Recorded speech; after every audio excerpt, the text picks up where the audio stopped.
And going live in 3, 2, 1. Hello, everyone. We are back with another set from this playoffs. It's going to be I Don't Know on the blue side versus Scout Gaming on the red side. I'm VerdantChaos, and I'm joined by TDS. Say hi, TDS. It's gonna be a fun night, right? I have high hopes for this matchup. I think it's going to be great. I mean, yeah, of course, it's going to be fun. I mean, it's a new patch. A bunch of new exciting items. I think it's very unlikely to be not fun. I mean, even if it is like if it's like massively stompy, I still think it can be a lot of fun just to witness and spectate. But right now, we are going to be getting rid of Hecarim, which I think is a very smart option. Super, super strong at this juncture in time. Milio has been very just widely picked across the board. Thresh, I think is a very strong champion in general, so I'm not surprised to be seeing him gone. But Azir is a very good constant mid laner. Is definitely not often picked at this bracket of play in kind of the silver to plat echelons, but I think that's mostly a respect ban. Yeah, like it has to be something that they really like to play on I don't know side for it to be banned away. Like you're pointing out, it's not that typical that you see the ban come through. Even in higher level of play, like it's a champion that you allow someone to play because even if you play it, there's ways to try and play around it, and there's answers to it. So really interesting man that comes through. With that in mind, Diego comes in over on the first pick. Really good jungler that you can try and carry with a lot of resources that can be put into it, and he can really deliver on the side that he's playing for. On the other side, Aphelios, a really consistent AD carry as well in the current meta. Thresh, his main partner or the favorite partner for Aphelios, is banned away. So I could see maybe a Lulu coming through. If they want tanks, I think Nautilus or Diona are not necessarily a bad option. But I would like to see more something like the Lulu to try and buff up these Aphelios. I could see a sorry. I could see argument for a few different in basically supports in general. Right now, Janna has an extremely high win rate. Sona's not bad herself. True. Um, I think an interesting one would be Renata Glask, with all things considered, but this looks like it might just be a Kog'Maw Lulu snap pick, which honestly is quite daunting to be just facing. Especially with the Milio band away, it pretty much incentivizes the Kog'Maw to come through with the Lulu. It's the one of the best pairings that you can bring forward with the Kog'Maw, and it buffs it makes it so that he can be as covered as possible when trying to go aggressive in some of those plays. There's an argument, like you were pointing out, that you could bring maybe another enchanter like the Janna, like the Sona, that do have stuns to try and stop the Xinjiao from jumping on top of the Kog'Maw. But I feel like Lulu should be the primordial choice, unless they want to try and get another priority pick in another lane. Yeah, And it I might. doesn't look like that. I was gonna say, I think you can actually make a very strong argument for Glask in general, because if you either throw the bailout on Viego or Kog'Maw, you can find a lot of value just having the 3 seconds of Yeah. life. If you then could get a lot of resets off of that with Viego, or Kog'Maw living for 3 more seconds with Bio Arcane Barrage, going to be doing a lot of work. And they were hovering the Renata, but they're going to be picking a Nautilus here for Scout. Exactly. It's going to be that Nautilus, and we were talking about the potential of a tank in the support position. Nautilus feels like the primordial choice. Leona is not necessarily a bad one, but I think Nautilus is just much more friendly to a lot of the players, and the point and click ultimate to try and lock down the Kog'Maw can be quite ideal to play with. On the ban side, now Shen and Vladimir both jumping on the bans. Potentially another top laner coming through since we don't know any solo laners that are going to be picked just yet. Maybe they go for a weird flex somewhere else, but as of now, it feels like it's the solo laners that are amazing. All right, right now we just start banning all the manaless top champions. We got Shen, Vlad, Renekton. Riven, Renekton, Set. Just start gunning for him. But they're going to be getting rid of both of the global ultimates. Well, okay, the near global ultimate with Galio. And Going to be getting Yasuo. rid of that and the Shen. So very supportive option to go with the that could have helped augment the Kog'Maw even further, but going to be getting rid of those. But going to be getting rid of the primary Wind brother. The one that came out first. Yes. The prime. Wow, words are hard. The primordial one. But with that in mind, a lot of focus towards the mid lane, apart from that Shen and to a certain degree the Vladimir as well. There's a lot of focus towards the mid lane being banned away here. There's still a lot of options that you can go for. Maybe they want to go for a tank here, try and have the blind pick for the mid lane, but instead it's going to be the Annie. Safe blind pick to go for in the mid lane can be really good. Mid jungle duo is going to be quite strong between the Xin Zhao and the Annie, so if they find an opportunity to roam around, they can really burst out a couple of lanes here and there. Yeah, I mean, okay, but wow, we have some late game on. I don't know if we're gonna be picking up this Vigar, which I think is perfectly fine. But Annie, it, ooh, Annie is gonna have a little bit more of a tough time. Man, I think they were very smart to ban the Olaf if they had this comp going in mind. Just getting rid of just him being too angry to be CC'd is just too strong. Wow. Good golly, Miss Molly, this is scaling coming in from I don't know if they pick this over. They really want to get to late game if they really go for the Yorn here. And as a blind pick, I think it also has to do with the fact that it's a blind pick. They don't know against whom they are taking it. So Ornn can go into most matchups, even against Fiora. Ornn can take most matchups. So it's not like it's a bad pick to try and opt into. Fits really well with the comp. And the idea to try and sack maybe top lane to provide for the rest of the lanes can be good for I don't know. If the Fiora comes through, no Jet has been picked. But one thing that I'm kind of worried though for I don't know, they are okay, instead opting for the win, so a little bit more extra magical damage. But one thing that I'm really afraid about for I don't know this game though, it's the early priority for the jungle. Xin Zhao should have a lot of potential pressure in the map, thanks to the lanes that should be allowing him to push and look into the enemy jungle.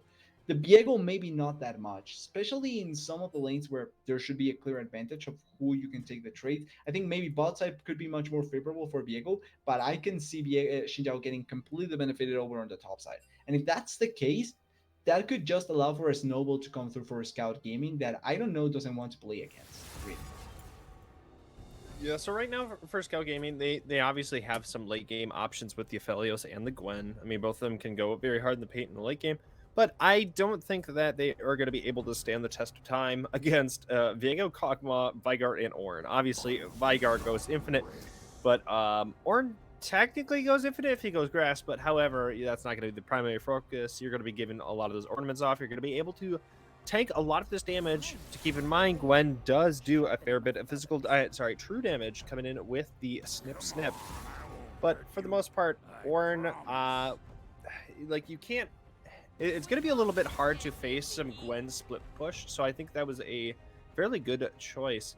But I think if you can really extend this game out, that's going to be very hard, because then you're going to get to a point where Annie can't one-shot people.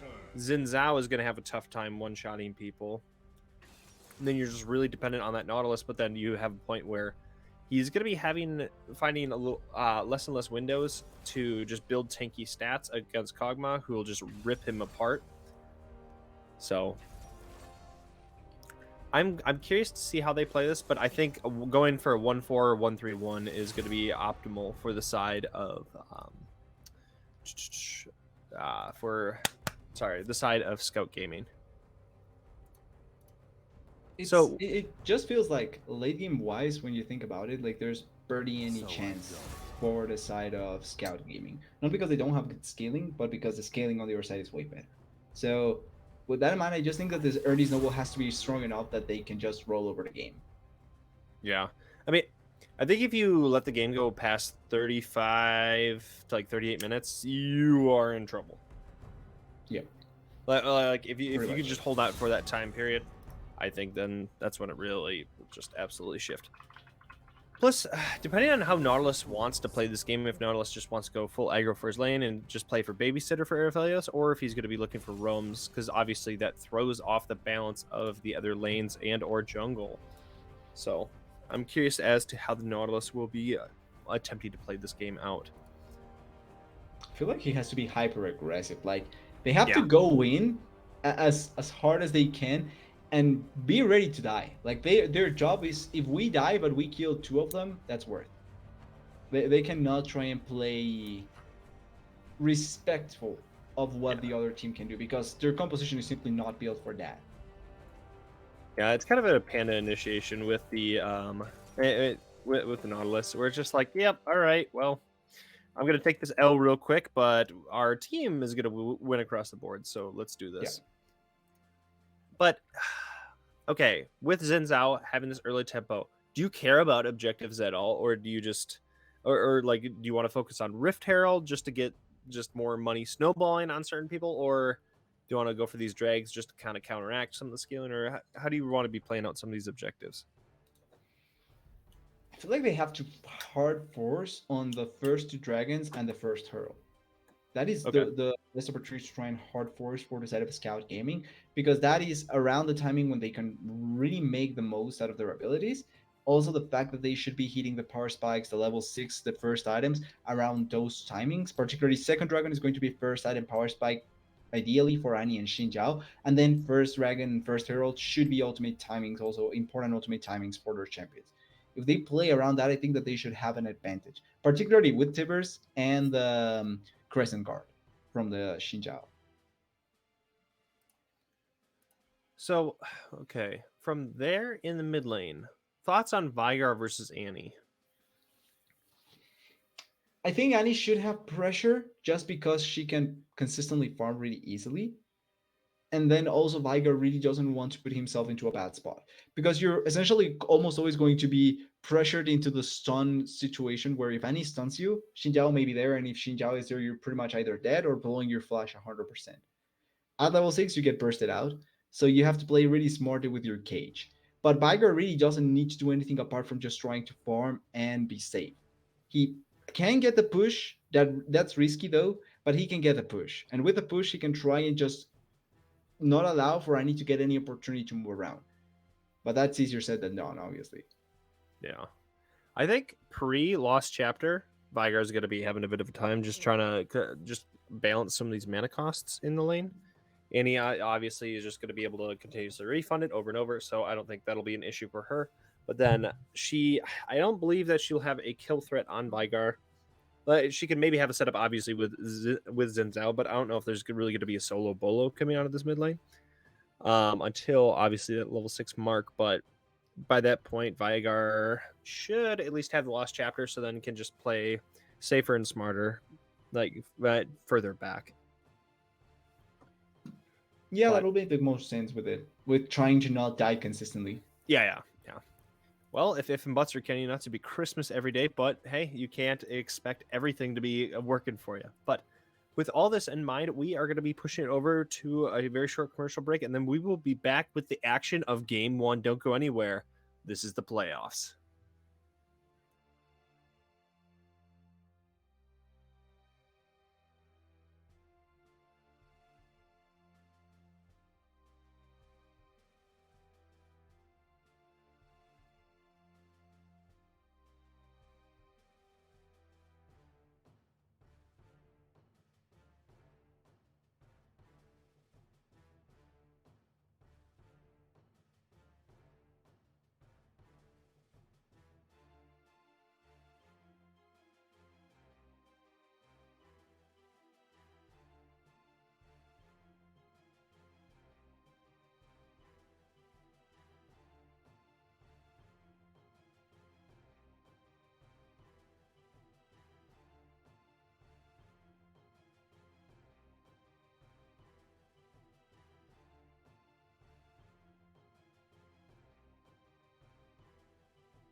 Hello, everyone. We are back with this game one between Scout Gaming on the red side, and I don't know.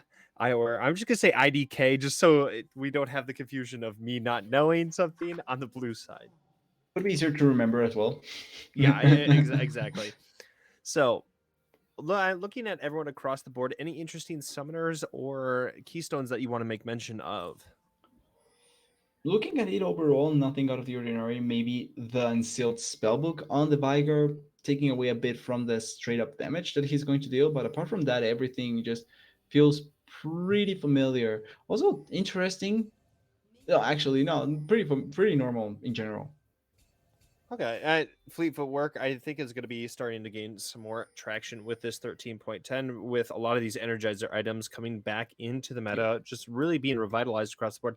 Which I'm happy to see. I've always really liked the Energizer builds, and they now are much more prevalent and prominent. So I'm not too surprised to be seeing it.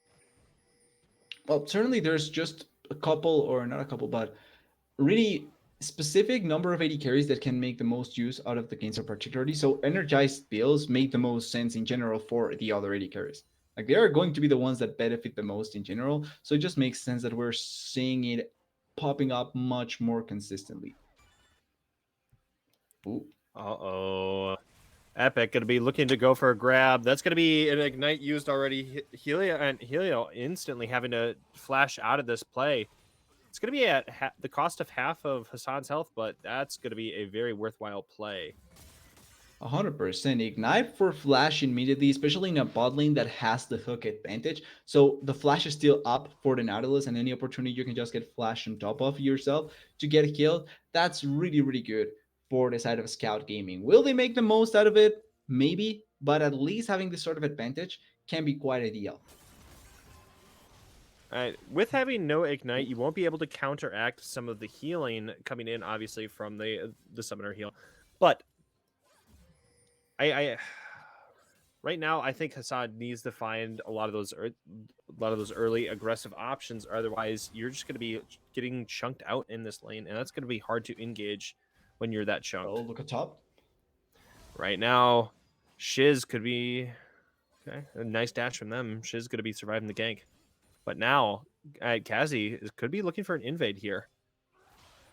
Well, he has the opportunity to try and go in, has the pushing lane in the top lane, so can try and scare off the Viego. And also should be a better early dueler than the Viego if he really wants to try and make something happen over there. And he's getting pushed though, so maybe not the best of opportunities to try and go for that. Maybe a gank actually. Right now, it's going to be wow. Wow, Zinzao is just going to be losing everything across the board. Went for the first quadrant clear on the top side, is now just going to be rotating this into the Scuddler, and then going to be looking at possibly the bottom quadrant or gank. But bot side has just trying to put out some of this damage here. But Shiz just getting absolutely smacked in the top lane. Interesting that he didn't even take the Scuttle Crab over on the top side, so it's just going to be a pretty equal overall far jungle trade for both junglers. And the Viego actually going to have even a first move if he wants to back or try and go for a gang. He's going to have a bit of an advantage in the tempo that he's trying to play with. Lane's maybe not set up in the best of ways, and he's not like the best jungler to try and force ganks to happen, but certainly at least has that potential to move. But this bot lane looking juicy for the Xinjiao.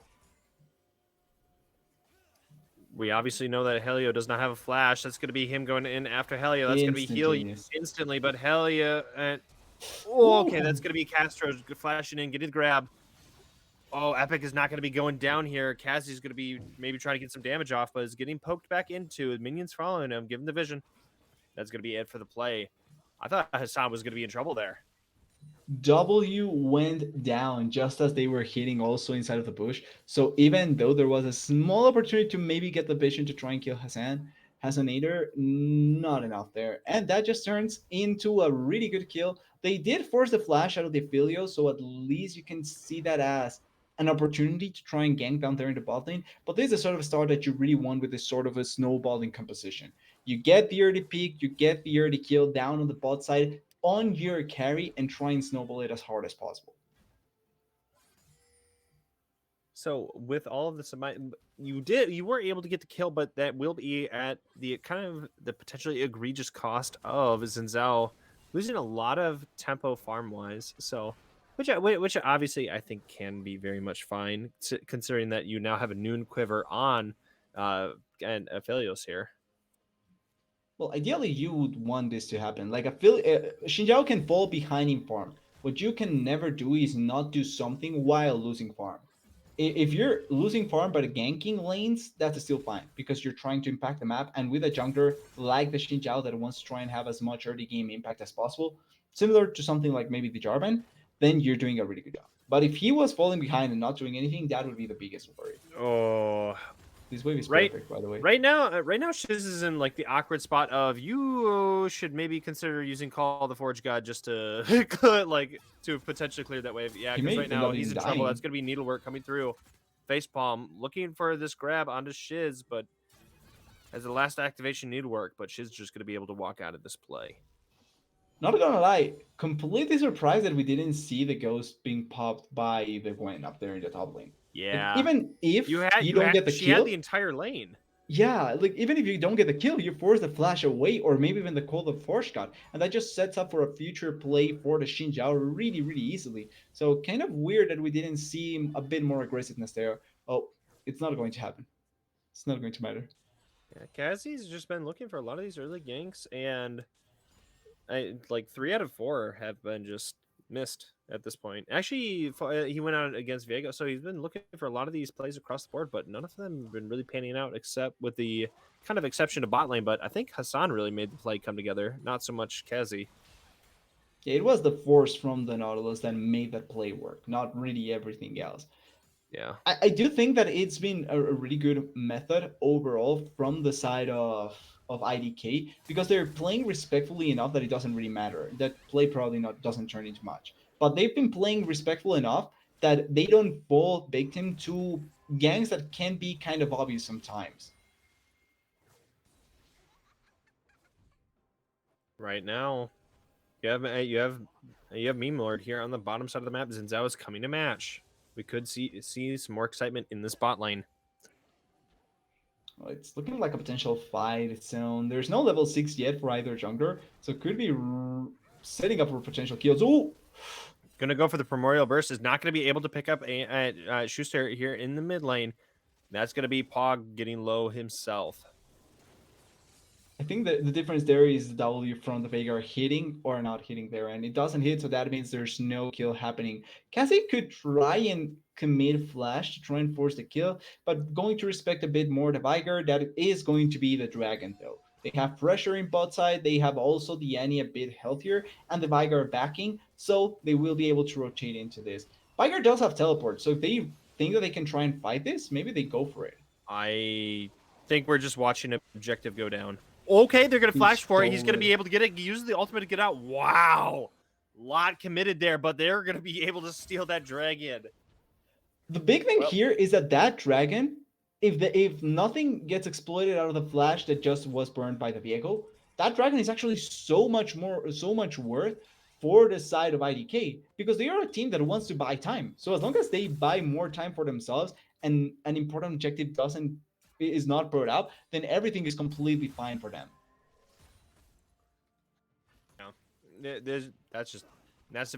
like that was a super risky play, but Yeah. hey, worked out. Worked out.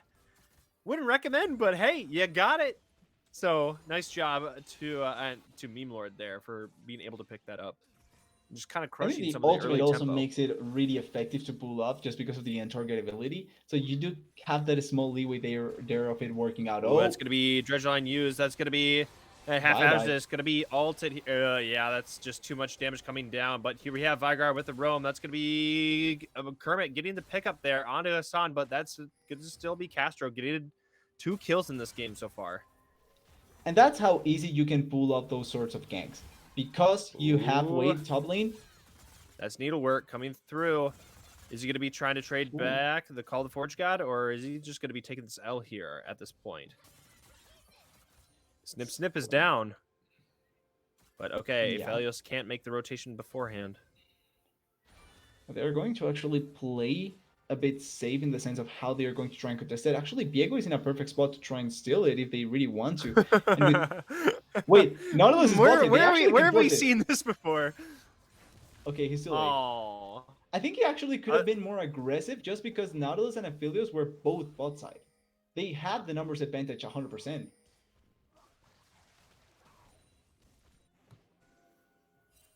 I was hoping for just a super spicy option of him just coming in, just taking it yet again. That would have been hilarious. A meme, even. I'm guessing if they had flash, they'd probably do it. Ooh. Shiz is kind of forced themselves into a position where they kind of need to get it back off here, or commit to call the forge guy. Otherwise, you're just kind of stuck in this lane in a really bad position. He's taking quite a bit of damage, 100%. Oh, yep, there it is. Kermit's going to be getting the flash away, going to be using Event Horizon. Kazi unable to follow up on that. That's going to be flash for flash here. But Kermit's going to be able to change out and over to Exhaust. Oh no, not again. I've seen this. Hazardous. That's going to be Wild Growth U is going to be slowing him down. Can they kill Caster in time? That's going to be Polymorph on him. He has all the glaives. That's going to be Viego coming in down from the sideline. Meme Lord trying to go in on Hassan. Hassan's trying to get out to the best of their ability. Will he be able to get the wall grab? No. That's going to be Living Artillery picking him up from downtown. Haphazard is picking up that kill. Yeah, but even though they do get a counter kill on the bot side, they lost so much gold in the mid lane. It's plates plus the kill onto the Pygar.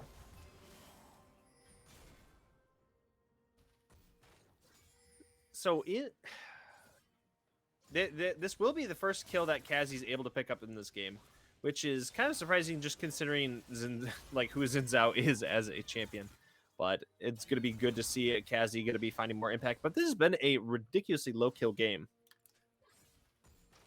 For what was kind of expected off of the side from Scout, yeah. I think for the IDK, this pretty much feels how they want to play the game because they are not that highly aggressive of a team, especially with their comp. But for Scout Gaming, I was expecting a bit more action, yeah. Gotcha. Also, a really dumb username in chat. Thank you for it. It's Hassan, not Hassan. My bad on that. So I will keep that in mind for the rest of the cast. Learning. Yeah, I was gonna say learning slowly but surely, but there's players with really interesting names. It happens. Yeah. Oh, okay. Actually, how do you pronounce top lane? Because I just said shiz. How do you pronounce that phonetically? Break that one down for me, because I have no idea. So, it feels like it should be Shixis. Just off of the fact that of the letters. But yeah, like technically it should like there's ways. I think Shixis now. Ooh, oh wait. That's gonna be a nice grab there, but nothing gonna really come from that, obviously, at this point. Hey, they got a word. That's a bit of gold and experience. All right, and maybe another here dragon on the bot side. Are we going to be seeing yet another spicy play? No, Viego's going to be walking away from it. At this time, they're going to be pulling the dragon back. They are over the... They're on the Scuttler ward. They should get it really easily. Dragon's kind of healing. Okay. I'm like, Viego's not nearby anymore. No repeat of the first dragon. Let's go. To start it off. I didn't know if like a living artillery was just going to come in from nowhere and just going to be sniping that or not. Well, living artillery when you're AD shouldn't deal a lot of damage, so I don't think that should be enough to steal it, but you have to like not be lucky, but it has to be on the last digit health bar. Yeah. I mean, hey, I've seen people miss smites all the time. True. Yeah, I've seen it too. And truthfully, it has so it's like you just never know, and you can't write off anything. You know what you can expect? Aphelios doing a lot of damage late game. That's what you can expect. But yeah, a dragon being stolen, that's something that maybe you never see coming and can happen. So I think an important thing to be noting here is that we have Windrag coming up. Right now, Windrag is one of the weaker dragons of the game, but is going to be quite quite potent if it definitely goes over to the side of IDK. They have some crazy ultimates, and if you add movement speed with them, they're able to get it. They're gonna be able to play in it and weave their way in and out of these fights. But if Facepalm is able to get it, dear lord, you cannot really keep Shiz on the top side of the map to just 1v1 against Shyster. Yeah, he like Ornn is a really good tank at dissuading the push on the side lane. But the more percentage health you get against him, the easier it is to kill him. And the only way to really counter it, if you're G6, is get Warmox and then just push wave, get out of vision, and recover everything. And then do it again. Rinse and repeat. That's the only way. You technically cannot do anything else, really. I mean, Anathema's chains, I think you could make an argument for as well. Yeah, they do a good job at denying a bit of damage. But I think the best way is just to essentially make it so that side laning is not an option for anyone. Yeah. Take it, heal it, take it, heal it, take it, heal it. Obviously, at that point, you do run out of mana eventually, but that, I think, is a negligible problem. But right now, it's going to be Facepalm versus Meme Lord and Kermit. That's going to be a ghosted Gwen. She's too quick. Too fast for you, buddy. And that's why Ghost is great on this sort of champions. Like, she has the dashes plus the Ghost, and with the mist, like, she shouldn't be hit by any sort of CC, and then you just escape really quickly. And the cooldown is much lower than the flash, so you just get maximum value out of it. Right now is going to be on fairly just kind of uncontested side lanes. I'm still just surprised at a, like, effectively, let's say a gold to plat game. It only has 5 kills in 17 minutes. I give props to these players for just having just kind of a more of a slower, just calm mentality of play this game out, of just minimize the mistakes, maximize efficiency.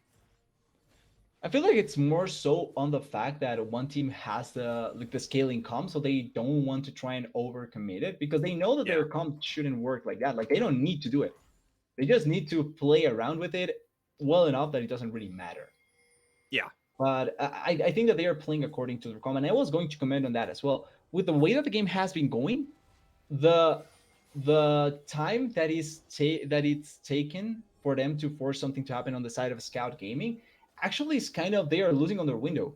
It should be, they have a really good opportunity to try and force a little bit more, maybe on turrets or things like that, but they are losing on their window, and they are giving a lot of time for the Viego to scale, for the Kog'Maw to scale, for the Viger particularly to scale right now on 135 stacks, and it's just going to keep on spiking and spiking the more the game goes. Yeah, I mean, hey, don't laugh. He is evil. He will kill you eventually, given enough time. How much AP does he have altogether? Almost 300 at this point. Wait. So. I think he may be dead, though. Okay, he's fine. He ran away fast enough. Run as fast as you can. This little Yordle's got legs. But that is a sort of play or movement that I wanted to see coming in from Scout Gaming. It's not yet a lot of gold that they are getting, but it's something to keep on building on. And with the next dragon coming up, obviously they won't have the stacking on their favor for the soul, nor will they be able to force a nerdy elder, but they are still doing the right steps to try and force a bit more of the advantage in their favor. Gonna be curious to see if they commit the Ornn TP to try to assist in this fight. This could be quite big. Then that's gonna be obviously responding with a Annie TP, or if they're just gonna have Annie TP early.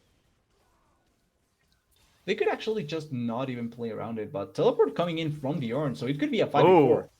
Ooh, Kermit could be in trouble here. Gonna be having to pop that stopwatch early, but Needlework just gonna be picking up Kermit immediately on that play. That's gonna be Dragon going over to Scout Gaming. Yeah, this is a little bit ambitious by Kermit there. Yeah, as a Viger, you should never try and force it like that, really, when you're trying to play it off. Like, you are based on your team. So trying to go like that on the side without your team, it just takes away from the value overall. They are going to go for a first Baron. As soon as it spawns, this is smart. This is really smart. Yeah, this is just a really good, clean macro pickup into bot lane tower with Shelly, into Dragon, into Baron. They're just going to be picking it up one after the other. And right now they're going to be having Facepalm on the bot side, just drawing 3. And this is going to Yeah, be a it's done. free Baron. It's completely that there's no vision around it. They obviously didn't expect the 20-minute Baron, but it's so well executed on the side of Scout Gaming. And with this, they can really try and now push the issue like we were mentioning, trying to force it a bit more, trying to make it happen a bit more. I mean, I think they did have the smart. I think Ornn had a smart option of just shove that massive wave in topside, just have as much of it die, at least try to get some value back. Where hey, we lost out on all these big objectives, but then how do we make them lose levels, lose gold? And I think that was at least a heads up play by him. The big issue now, also for the side of IDK, is that we were counting on the time that they needed to try and get to their PowerPoint. The more they are losing on the map, the more time they need to try and recover over here. And now with this Baron, they may end up losing quite a bit of their base. It's not game ending, obviously, but it's something that they still need to try and play around to recover. And I'm not sure if they are going to get enough time, especially if this happens. Ooh. Hermit's it's in enough. Trouble. Yeah. Wow. That's going to be a nice grab onto Hazardous. Oh, bye. Yeah. Will that be enough? That will be enough shielding. Helio able to keep. Wow. Barely surviving. The Gale Force coming through. Getting the pickup in the mid lane. Now there's going to be Call the Forge Guide. Can we get some knockups?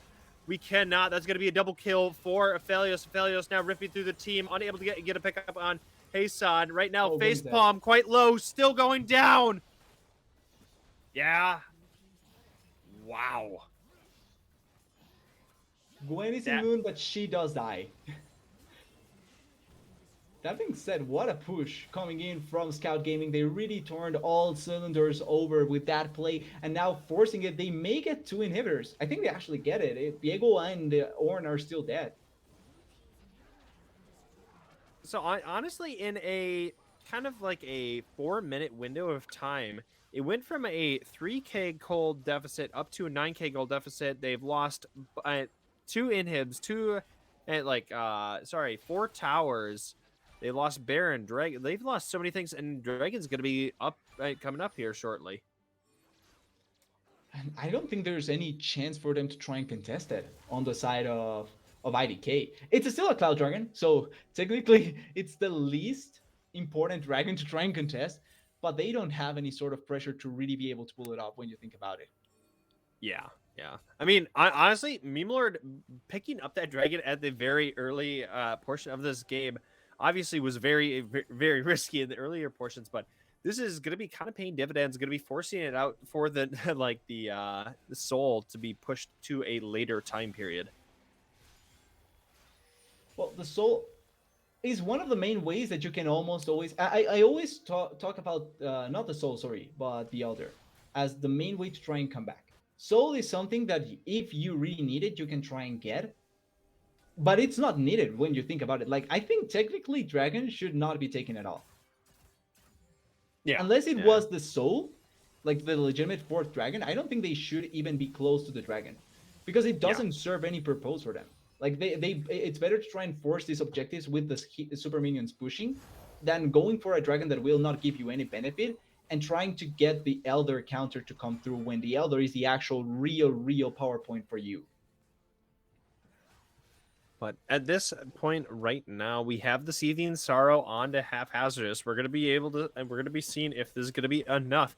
But these, honestly, these depth charges just been coming in from Hasan, just with a lot of follow-up, has just really put him out of commission. So I don't know if we're going to be seeing Half Hazardous pop off. That being, and like you're pointing out, the fact that they do have not only the force, but also the follow-up behind the forcing from the Nautilus, I think goes to show how well the team is playing around them in a really good manner. And also the fact that they are playing for the win composition's win condition. It's something that I was crediting the side of IDK when they were trying to buy a little bit of time for their comp to try and spike, but it's also something that you have to give a huge props to Scout Gaming, because this comp needs to spike, needs to get the snowball going. Even without kills, they've been able to do that. It's just 8-3 in favor. but the gold value that they've been able to get is really, really good on them. Yeah, I mean, a lot of their early game rotations, they had it where then like Annie was in the top wave, then Gwen was on the bot side of the map, just really trying to play for some of those objectives. And they just started to create a lot of windows. Then they threw the bot lane into the mid lane. Then they went for the Shelly. And then obviously we had that little just turn of events where then it was Shelly into dropped bot to go grab drag to then grab uh Baron into shove everything. Like they just sequentially played it very, very well. Oh, oh, they Ooh, catch that's him. just gonna be Meme Lord in trouble. That's gonna be Wild Growth used at this very, very early point. But now we 30 have seconds for Baron coming Baron. up here. That is a huge cooldown. Oh, wait. I really thought the Lulu was going to get picked off. Oh, maybe someone else is getting picked off. Ooh, that's gonna be Ghost used by her. Facepalm just gonna be walking away from it, just gonna be baity, but gonna be running right back into the open arms of Meme Lord, but gonna be using the blast cone to get over to the wall The and thing out is, of Baron's still danger. not out. So even though they were able, she was buying a bit of time, it doesn't mean that they cannot try and go and contest for the Baron. There is a huge amount of vision though, so they 100% know what is going to go, who's Oh, going to come. this is gonna be a potential throw here. This is gonna be Call the Oh Forge God used, not no! even getting the second half of it. Hasan gonna be disrupting that, Bye cast attack into bye. this backline. That's gonna be haphazard. It's already down. This is a disaster. Oh God. All right, that's I don't want to be too negative, but that is game. Yeah, Castro going to be coming in with too much damage, coming in from downtown. This ghost going to be ripping through them. Nice stopwatch. Doesn't matter. Kermit dead. It could take Castro posthumously. And now this is going to be your game. And with everyone dead, 100% it's going to be game. Even the teleport just to be able to protect the minion. But yeah, that's going to be it. Great first game coming in by Scout, forcing the issue when they needed to. They had the advantage. Amazing call at the 20-minute Baron. And from there, I think that the game completely spiraled out of control. Really good first game coming in from their side and really controlled on both sides as well. So going in from kind of game one into game two, what do you want to see differently from IDK? Do you want to see a side swap? Do you want to keep the side, or change out some of our just absolute late game options? What do you want to see? I don't mind the comp that they are running, if I'm being honest. Like, I think it's a comp that you can play around with, and if you understand its strengths, you can really make the maximum value possible. The main issue, and it's something that I bring forward with a lot of other teams, is that more times than less, you want to have the onus to try and pull off the plays yourself. And this sort of comp really doesn't give you that sort of opportunity, at least not with the champions that you drafted. So maybe if they went for something like a Jarvan fourth, but kept everything else, they probably would have had a bit more opportunity to play around the map and had something early going on. And that was something that they really didn't have. So maybe changes like that. I think changing sides is fine and it's the easiest thing to change, but it doesn't really touch on the core issue that they had in this game, particularly the early stages. All right. Well, as we wait for kind of the draft to get ready for game two, we're just going to be taking a short break. We'll be right back.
Hello, everyone. We are back with the draft for game 2 after that was a very, very short break. But we are now going to be having a side swap. So this time we're going to be having Scout Gaming on the blue side and IDK on the red side. We still don't want to see the Hecarim. We don't want that Zaya. No Milio. Get them out. But do you think we're going to be seeing some different bands from IDK or just keep her going? I honestly feel like we're going to see a repeat of a lot of the bans from the first game, bar maybe one here that affected them a ton. But I don't think that a lot of the previous game was bannable in a lot of ways. It's just maybe this last one they can change, but not much they have to be worried about. I was gonna say last time it was Thresh. I'm like they could switch from Thresh into like something else, but we shall see. If anything, okay, gonna be getting rid of the AFL. All right, fair enough, fair enough. We don't want that. Get that out of here. But Scout Gaming now obviously has the tip of the dagger. What are they going to be going for here? Well, it's similar to the Xin Zhao we were talking about in the previous game. Or, well, not for IDK taking it, but 100% it's close to similar to what the Xin Zhao can do. Really good early game jungler, can provide a lot for team fighting as well, and I think has a bit more value even than the Xin Zhao, because I think that Xin Zhao is forced into a bit of a bruiser build. Jarvan can go both tank and damage, and even glass cannon. I mean, you can go glass cannon with Xin Zhao, but like then it just completely falls off. Yeah, like the thing is, Jarvan in almost every point of the game with every build has some sort of value because of how good Cataclysm is. Yeah, correct. Yeah, and that's why I would value it a bit over the Xin Zhao. That being said, obviously there's things to play around with that can be played around with the Xin Zhao and with the Jarvan fourth. The Poppy is a really good counter pick here. Interesting if they opt into the Lucian though. Milio is banned, so are they going Lucian Nami? Yeah, it's gonna be interesting to see the Lucian naked picked just like by himself. Like obviously, I think Poppy is gonna be a strong potential option to just pair up against the J4, but it could obviously at the end of the day be a flex top. So we will see how this. We'll kind of see how the dominoes fall here, but I agree with you. I think it's awkward to be seeing Lucian at this juncture in time, but this just Zerlulu. And that is sorry, Yumi. It's been quite criticized right Yumi now for how strong it is. Oh my god, yeah, I forgot about that. Sometimes I mentally block out the fact that Yumi is a champion in League of Legends. Yeah, because I understand. I also want. Sometimes there's like little to no skill expression in my mind where it's just like, oh man, I'm glad that they did the rework where it offers a bit more, but in obviously past years it has, I think, been lackluster. Couldn't they have made it so that she would be a niche champion instead of trying to make her completely broken once again? Like I would have liked that a bit more.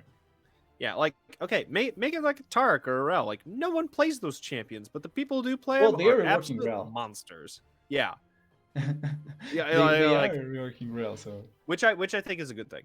But Renata Glask, I love it. Got it. Like it's a very, very strong champion. Just being able to have those extra 3 seconds of life has one of the best disengage tools in this game. I think nearly uncontested. I think hostile takeover is just so strong.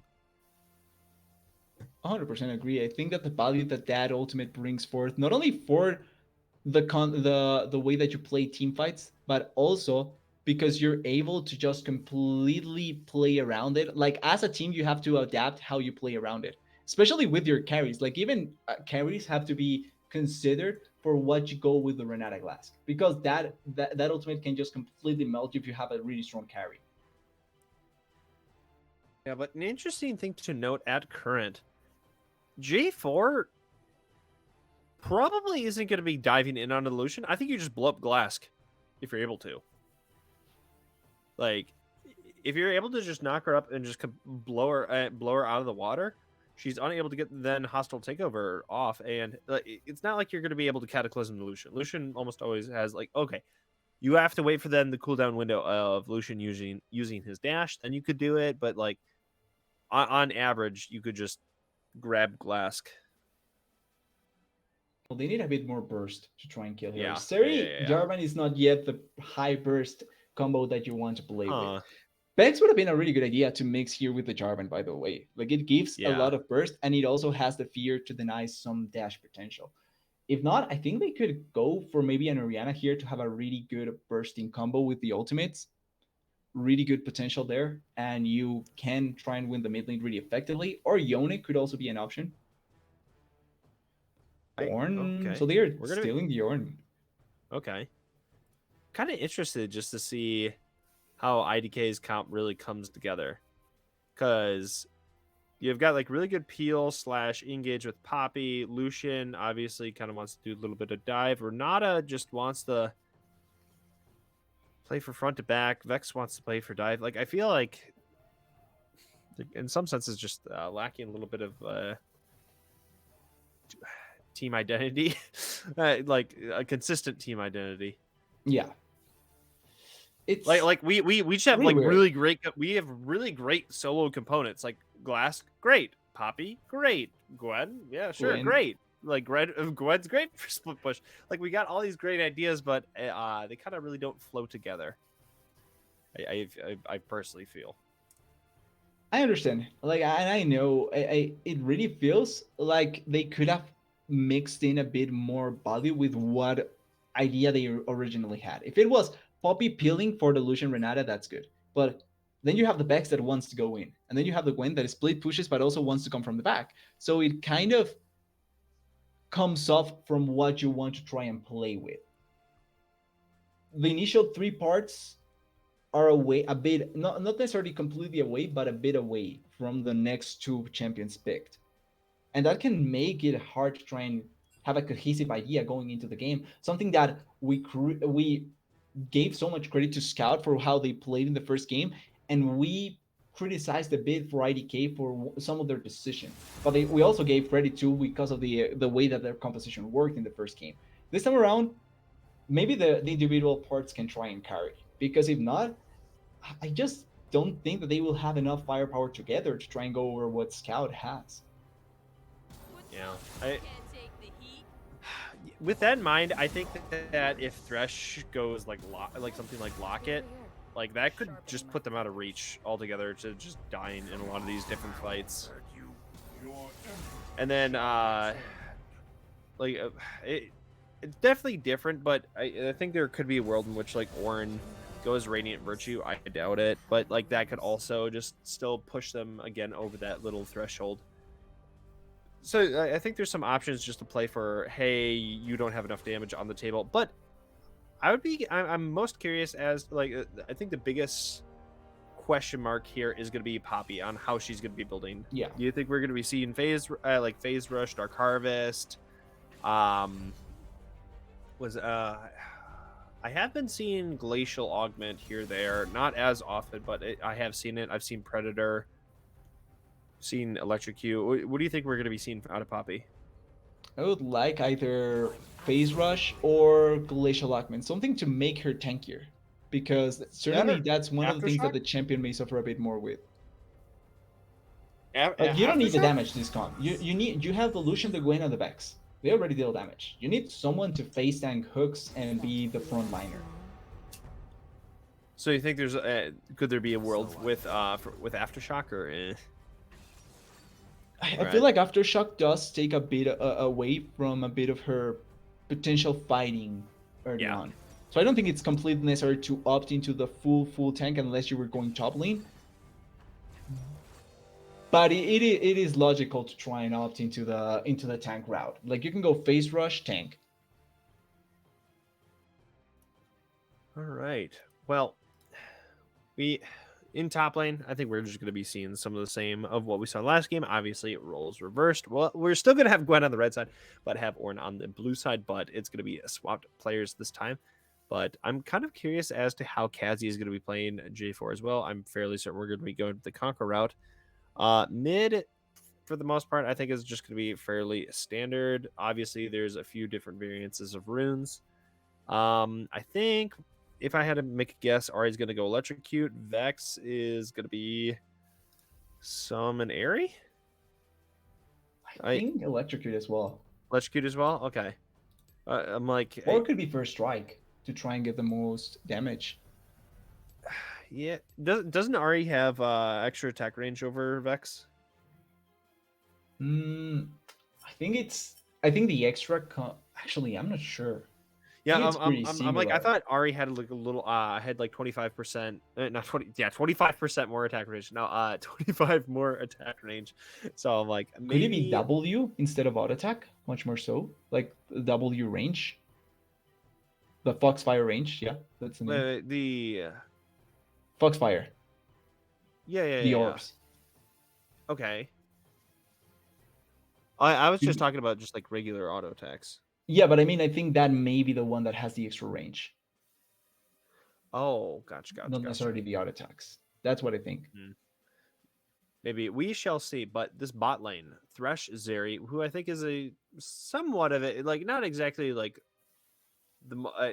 I think it's a very strong duo. I don't know, think it's like the most tried and true one, but I think it's going to be quite strong. Thresh being able to give off a shield is going to be allowing Zeri to kind of slip and slide her way through this bot lane. I think she could be very safe. There's obviously some gauge potential, so I think Thresh is kind of a jack of all trades for this bot lane. But against the Renata, Glask, and Lucian, do you think that they're going to be able to stand against some of that potential aggression, especially with bailout in the mix? Well, they have to try and survive for as long as they can. Like I think Lucian Renata can get aggressive early on, and then they do have the maybe not the burst potential, but certainly the health or the survivability potential, thanks to the bailout, like you were pointing out, to try and make it so that bad traits turn into good ones. So you have to try and play around that as effectively as possible. So at this point, just play for time, get the levels, and then just Or minimize just their play for impact. your first item. I think that's the main breakpoint. Okay, yeah. I mean, Zeri could just play around Fat Wall and then just be like, "Hey, wow, you spent all that engage. Bye bye." Then just not care Isn't that whatsoever. great? Yeah, it, it's an absolutely silly component about Zeri. We're just like, I don't even got to mess with it, man. Bye. It's like, well, fair enough. Bye. Yep. But we shall see everyone back once this spectator delay is going to be wearing out. We shall see you soon. Grab a friend, grab some popcorn. This could be a fast series done and over with in the Ixtal division, but we'll see you soon back on the Rift.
Hello, everyone. We are back with this game 2. Will this be a clean sweep, or are we going to be going on to a game 3? But we are going to be having Scout Gaming on the blue side and IDK on the red side. We're going to be looking for kind of a potentially spicy invade. Heliosau could be in trouble. Spotted it Hook. out quite late. Are they going to be able to get There the it hook is. onto Thresh? Yes, that's going to be a nice grab. That's going to be Demacian Standard coming through, forcing a flash out of Heliosau. And that's a good start to the game Yeah. for Hazenator. Having the early flash blown out of Helazo, and this is a similar situation to what happened with the Lulu in the previous game. Not going to say it's the same, because obviously the way that both champions work is different, but now your squishy support has no flash against a hook champion. So there's a good opportunity for you to just get hooked completely. Yeah. And this time you have you don't really have survival options on Heliosau. I mean, at level 1. I mean, you depending on what Heliosau went, you could have taken the loyalty program level 1, or you could be going for the handshake, but I don't think you're taking bailout on that level 1 option. Yeah, it would be really weird if they did. Here, let me hover that. What do they take? Nothing yet. They haven't skilled it. All right, let's see. Still What do would be you really choose? weird. All right, went the loyalty program level 1. But Yeah, I still believe it would be weird. okay. Nice. Dodge that hook. And good early trades as well. Going for at least a bit of poke onto the Thresh, trying to deal as much damage as possible. Like, that's one of the best ways also to try and make it so that your flash doesn't matter that much, having the early advantage and the early push.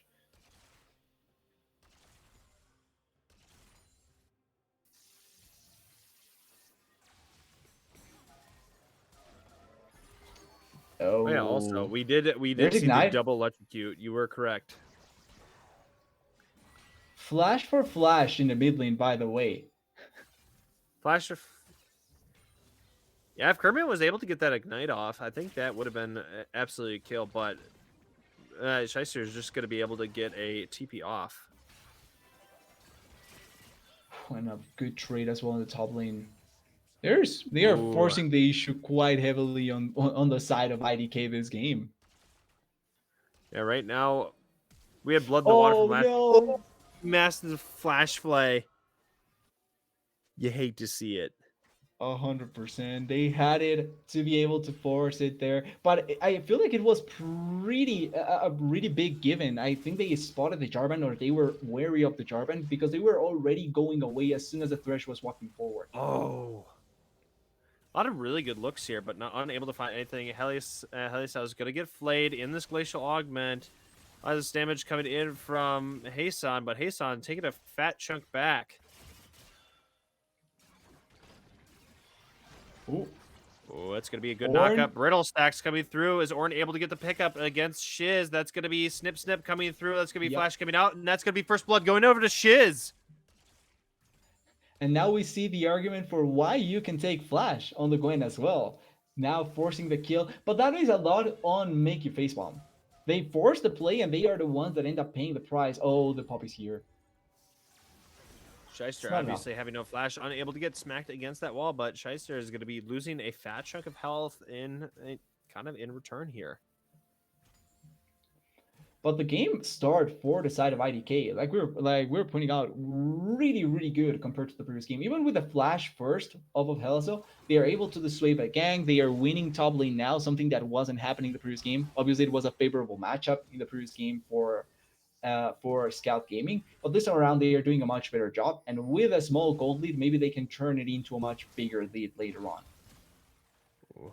Nice flay look right now. Loyalty program trading back, putting a lot of damage onto Hasan. He's going to be at a point where he really cannot be looking for any of these engage. Has double biscuit, will probably have to start eating these, or otherwise it's going to be forced out of this lane. Or he's going to get traded in the process. Yeah. We'll be taking... didn't use the second half of Handshake there. That actually could have been a nice stun for Haphazardous to really work with. Maybe it's because of the fact that the series still had the dash. So I'm guessing probably didn't want to overforce it with that in mind.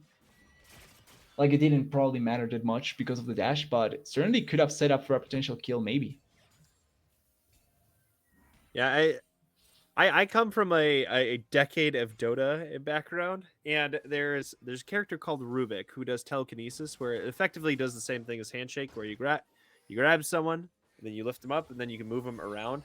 And I'm so happy to see that effectively implemented here in League of Legends with Renata Glask, and you get some really cool interactions. And oh Oh, ignite down. Yep. yeah, Kermit Level just 6 getting and that pickup, ignite.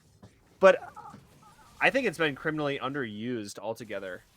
Just the second half of Handshake, but Hasan, wow, just getting blown up there. Yeah, maybe the threat should have stayed banned. So far, not looking the greatest. Oh, wait. Call the Forge God coming Should be, through. yeah. Will it be okay? She's gonna be using her W in response. Needlework is active. This could put Facepalm in trouble. Hazardous trying to go in after Castro. Has no mana at this point. That's going to be a flash forced out from Hazardous. Ghost was Castro used. using Ghost. Hazardous Oh, could be going down. That's going to be Castro getting the pickup. Heliosau now going to be using Bailout. Probably unable to get really Castro. That's good going to be timing nice there. flash coming in from here. Meme Lord going to be getting away from this, but that was well played by Castro. Great spacing. That's 100% really well played. Ooh, nice Ooh. dodges. That was some clean movement. That is really close. And the fact that they not only got a trade kill, but also they got the kill into the series is really, really, really good. Yeah, I was gonna say it's been starting to look a little bit more and more dicey, obviously for the side of Scout, but they're able to pick up 2 kills, and I think that this will really kind of just catapult it back into this game. I mean, at this point we have 5 kills, and I think at the it was like up to the 14/15 minute mark. There's only 5 kills in the last game, so we are already cruising in kills compared to last game. And with a potential kill as well. Oh, okay, no, it's not Oh, enough. Kermit's burning alive, and Schuster's going to be picking up that kill. Really good setup there by the Thresh, leaving the lane a little bit, setting up for a potential kill in the mid lane, doing a really, really good job. And with that, probably going to not be a contested dragon, but there's no teleport. So actually, if they start it, there could be an opportunity. Yeah, IDK can actually go for it if they do start it because there's no teleport on the back. So going to turn into nothing at all, just the scuttle crop being collected. If you were to go for an objective as Poppy, would you like? You do have the Illusion lane, where at this point it is a little bit stronger than Zeri. Do you want to play around them, or does it not matter at this time? It's actually Okay. a really interesting question. I feel like right now in the meta, you always play for your AD carry. Yeah. Be it how it is. Like doesn't matter who it is, how it is, you play for your AD carry. I kind of feel like it has to be like that. All right. Fair enough. Fair enough.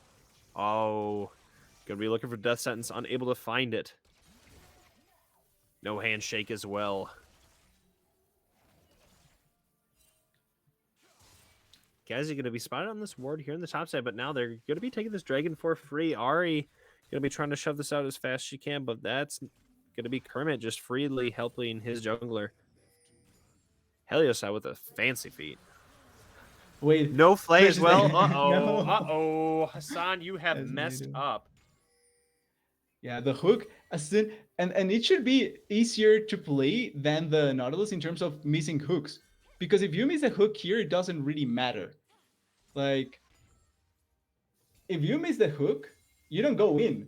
But since you're missing the hook here, really nice counter coming in from the Renata to just set up the kill for the illusion. And this is what I was talking about to a certain degree as well. Like AD carries right now are just into the meta. So even if they are behind or ahead, you play for them.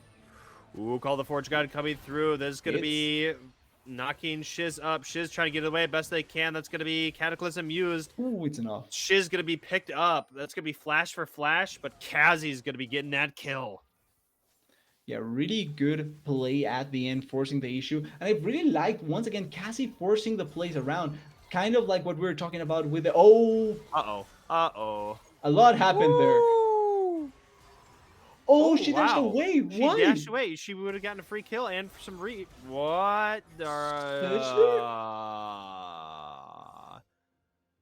Okay. I All right. I think there was a bit of lag. There had to Bold be. move, Cotton. Let's see if it pays off. Uh, wow. I was not expecting that play to end in that manner, but Hesa gonna be grabbing that hook, just gonna be forcing a Just for slow back bothering. here. It's just to stop the backs. That's the real plan. I mean, hey, why not? Aeson could be looking for a potential grab here, but this is going to be stalling out and now allowing Shelly to drop here in the mid lane.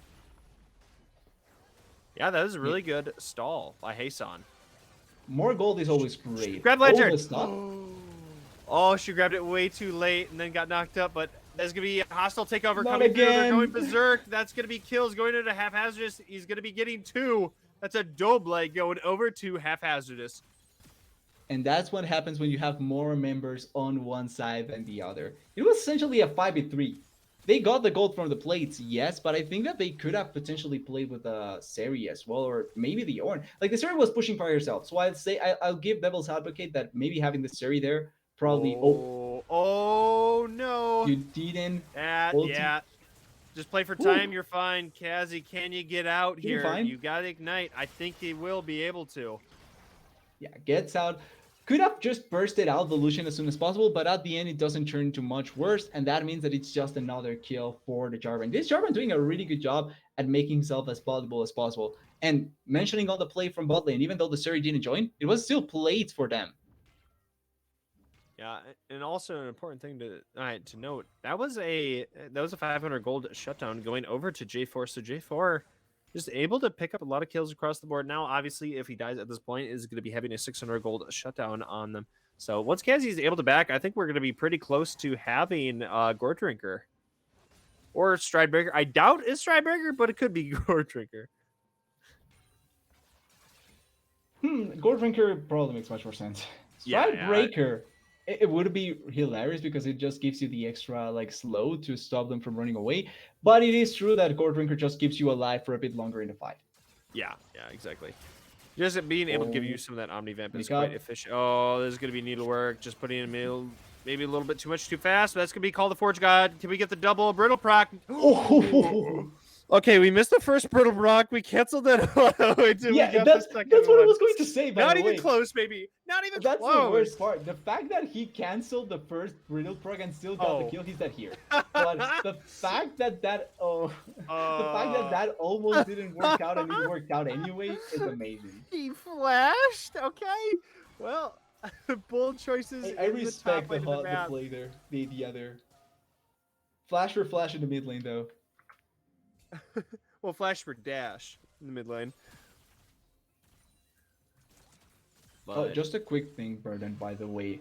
I think it's not showing the items or the scoreboard in the live. Oh, it's not. Okay, thank you. Sorry, everybody. On my for the bot, for me, it is saying that it is. So it is a filthy liar to me. It's what happens with the bot sometimes, but it's okay. In the meanwhile, nothing much is happening. Items are what you kind of expect from everyone. And the Suri already has the Trinity Force. This is a spot now where Suri can fight, and she will have a lot of value because she's Suri. Yes, we now have infinite knowledge. We have now transcended our humanity. Ooh, are they going to be able to get this hook? Jarvan went in by himself. Went in by himself, but now it has two people in the Cataclysm. Is still barely surviving on that play. Kazi's on a rampage. Yeah, we hover back top lane because Noodle fight. Well, the Ornn fighting is always more interesting. But another pick, another kill. Seri is shining through, and they are going to get the second dragon of the game as well in the process. Yeah. That's just going to be some nice pickups for them. At this point, you have Triforce on the Zeri. She's most likely going to be looking to go, if I had to guess, like Triforce into Bork into a Tiamat item. But I'd be kind of curious to see how she wants to really play this out. Hydra. I think it's Hydra the option. Wow, Hazardous just getting absolutely messed up. That was disgusting. Yeah, talk about burst damage coming through, and at the end, it just works out so perfectly for them. Really well done. with the kill, and this series is just continuing to spike as hard as possible.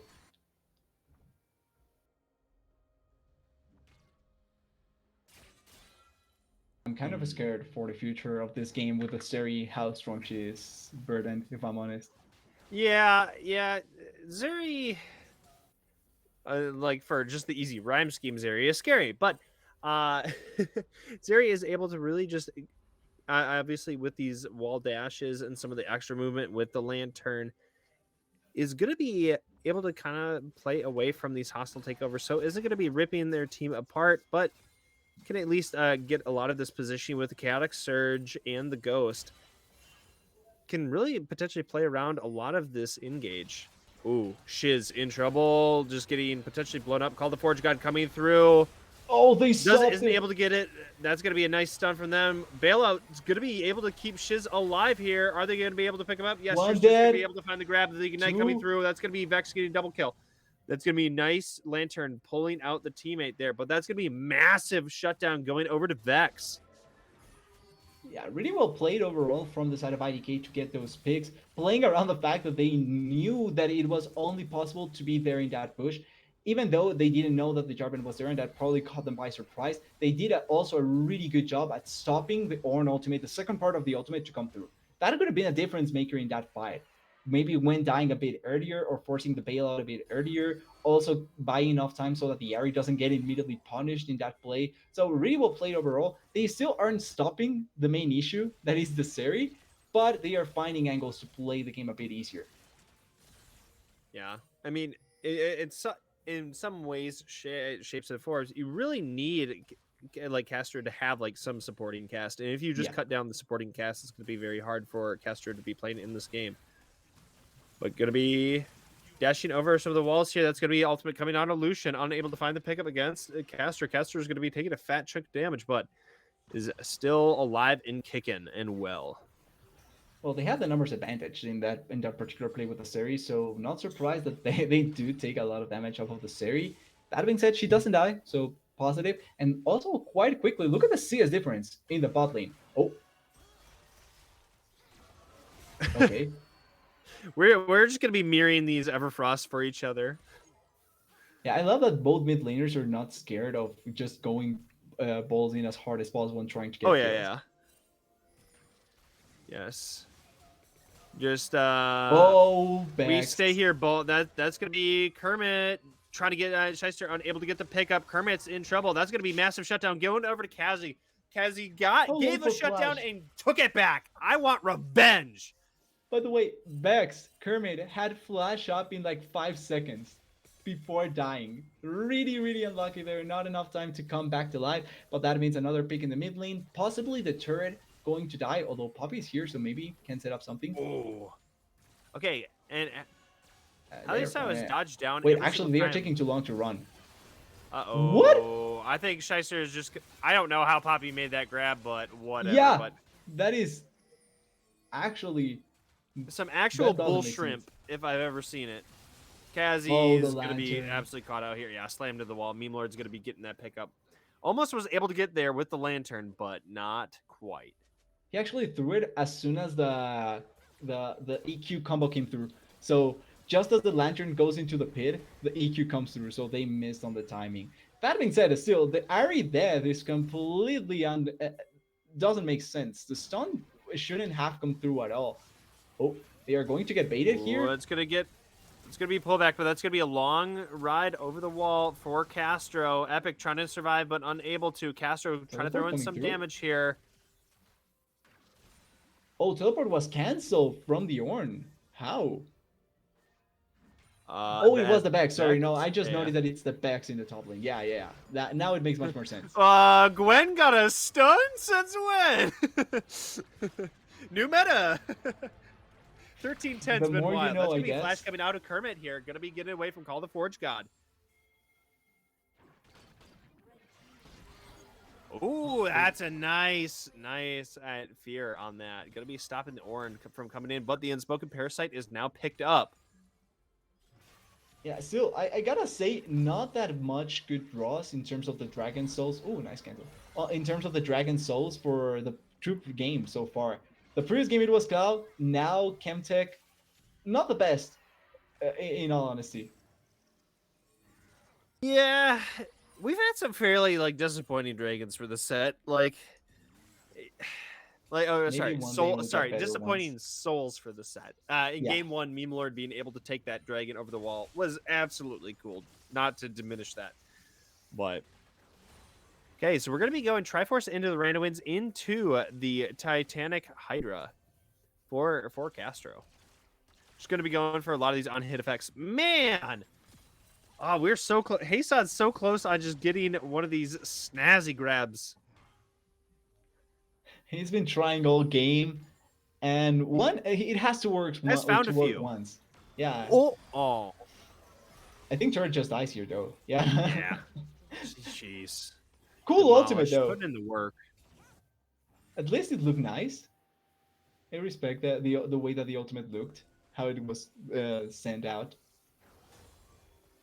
Maybe I save tower. No, I do not save tower. False. But I think this is the correct call, having Shiz in the side lane, just trying to continuously push. I think Ari is fine enough for the match, has the few dashes to get away, but you can just clear the wave with the Q. But you just keep buying time for Castro. Yeah, Castro at 3 items is going to be like Suri already feels like a monster. At 3 items, it's going to be an even bigger monster. So you just have to wait for it to come through. So with all of this in mind, who do you think is the greatest threat to Zeri? It has to be the Gwen. The only one that has well, actually Gwen and the Vex. I'm going to correct that. They both have the damage to burst through the Seri, even if she does go for the Titanic to get an extra bit of health. Like, they do have damage to be able to burst through. And itemization wise, I don't think Seri wants to go for any sort of magic resistant item just yet. Like, after Titanic, probably could go for the Hex Drinker, but maybe it goes for something else, like a Bloodthirster, to try and get even more health, lifesteal. Ooh, that's gonna You're be a going nice to last year, knockup. Kermit and Facepalm just really just throwing back this damage back and forth, but that's ulti if he wants that to. is a very tanky Ornn, and he doesn't care, and he's already given away an Infinity Force, so already getting some value off the Living Forge. But this is gonna be ultimate coming in from Vex. That's gonna be the fleet coming forth. Facepalm eating so much damage. Doesn't matter. Call the Forge God coming through. Lantern saving his teammate. He was just taking out 4 people all together. Doesn't matter. Oh. And ignoring what happened down there in the bot side, even though they didn't kill the Gwen, it was a flash for flash technically. Okay. I think we've definitely seen some very interesting flashes coming in from Scheisler here. So he wants to be aggressive. Okay, I understand the desire there. It's all in the spirit of getting kills. okay, I understand that one. I guess I'm still confused about the earlier one where it's just like, oh, the 0 HP Poppy that we could have killed, but we flashed away. But there was an attempt, and I respect if there's attempts at getting kills. Absolutely. Like the number one thing is I can get down to that. I can get down to that. Blood for the Blood God. Exactly. And then the second, first of all, you have to try, and then second, you need to actually do. Like, no, there is no try. You do get in there. No, you have to try, but you have to actually get something after you try. If at first you don't succeed, you keep on trying, but if you don't succeed, you need to succeed once at least. Oh, Jarvan, you're getting picked off. What is insanity? We don't know. It doesn't matter. Oh, that was a fun interaction. That's going to be the second proc of Handshake cutting out on that lantern grab, but that's going to be massive. Hostile takeover coming through. That's going to be Kazi jumping into the back line, trying to get on Helio here, but it's going to get blown up. It's going to kill.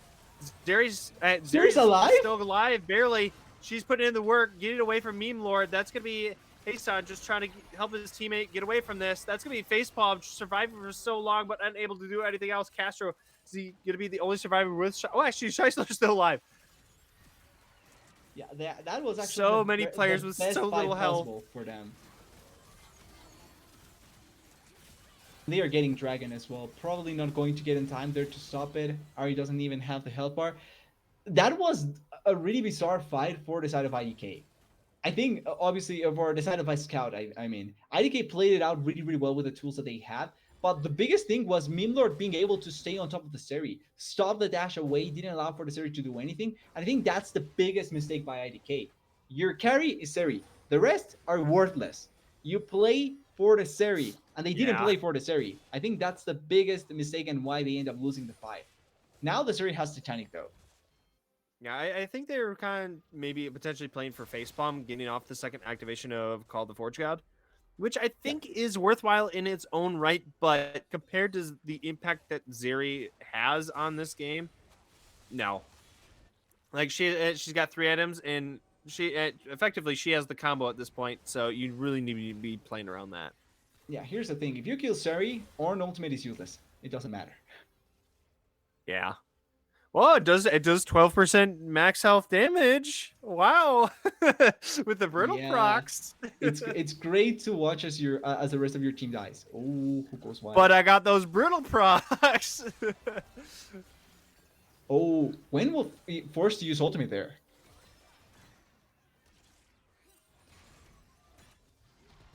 Oh, Ooh. I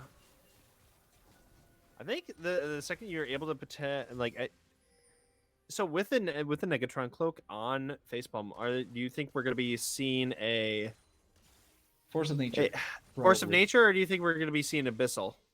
I think it's well, actually, Abyssal is interesting. How much percentage AP damage does Seri have? Okay, actually, I think every skill of Seri gets benefits from AP. So yeah, I think actually Abyssal wouldn't be bad this game for the Seri. Yeah. I'm like, I think it'd be decent in that sense. Also helps you against some of these threats. They do get magic damage coming in from Helisa. Ooh, that's gonna be a nice damage coming in onto Kermit, but Shyster having to dash away. But Multi was used. you get AP damage coming in from Helisau. You obviously have it from Vex and Shiz. So I think there is a decent enough world in which you're able to do that. Also, you're ripping away stats from Meme Lord whenever they go for the dive and Yeah, Kermit. yeah, everything you can do to make it so that Siri deals more damage and she takes less damage, and it's easier for her to kill people. I think it's going to benefit you 100%. And now she also has a vampiric scepter, so even more life steal. But this is what I was talking about when I was thinking about the potential burst damage for the Seri.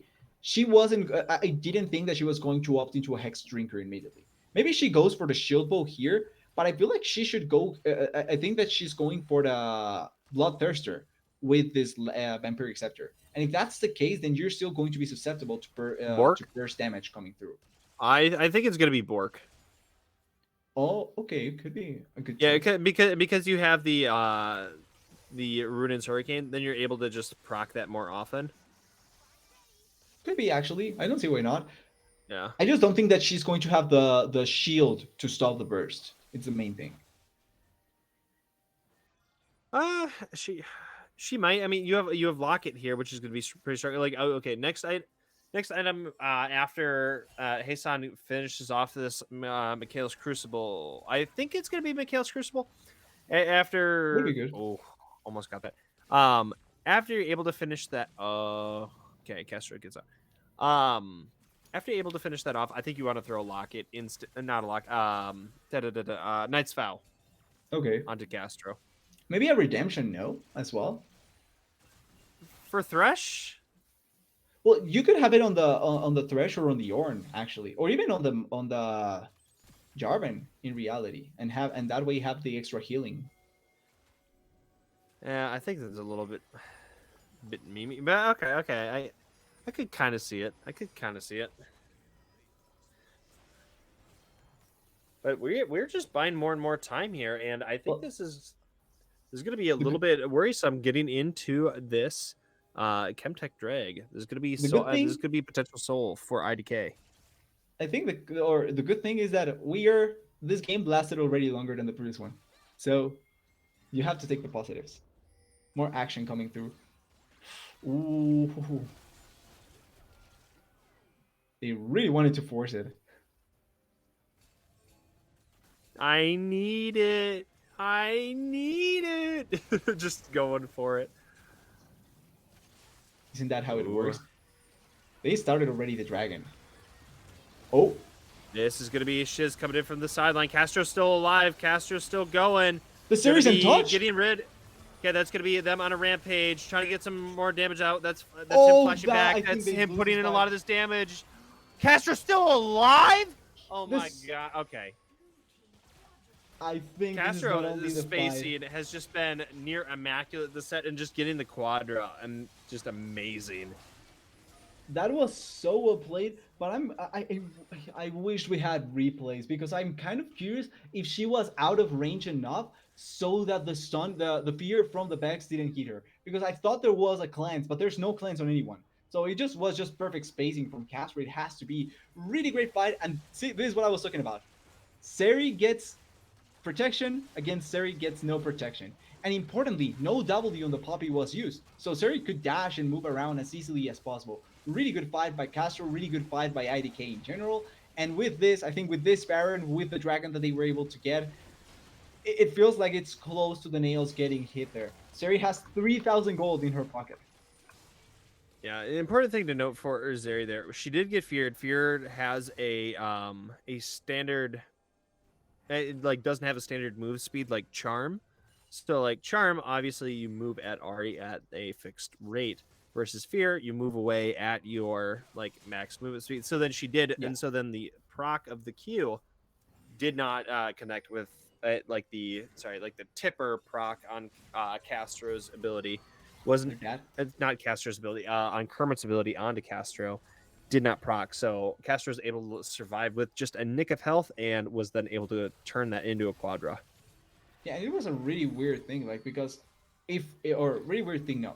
If the fear works in favor of Kermit in that play, I'm kind of curious they can actually burst out the Seri. That being said, I think Kermit didn't use the initial ultimate onto the Seri, which also would have made a big difference to try and get the maximum burst potential. And at the end, they are able to get Oh my, that's just gonna be Hell Salvage just going down. Bam. and look at that wave in the bot lane. Gwen is up top. That means that they can try and force for an inhibitor. In all honesty, Oh, that's gonna be Abyssal Mask picked up by the Thresh here. Yeah, good I'm not choice. Good against it. choice. That's gonna be tower. Like right now, Gwen's on the bot side, top side of the map, just trying to go Can for they some of these towers. finish? But you are just losing inhibs, and Well, in the Renata meantime, is dead. Okay, also I think they are you going to be respectful. you were right with the I think that Bloodthirster. makes sense.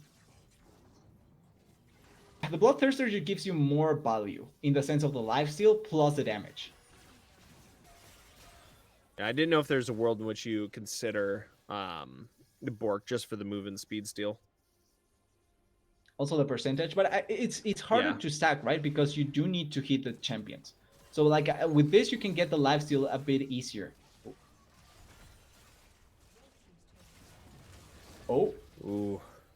Also, we have all the ornaments passed out to everybody. oh, Last the one being real hook. She just respawned. Oh my gosh, yeah, that's gonna be the hook that ends this game. Yeah, that's all. Can Yeah, we get the Castro penta? just gonna be putting in the Oh, work. no. Quadra kill going over to Zeri again. Start pinging Shyster for it for just stealing that penta. Robbed everyone of that penta.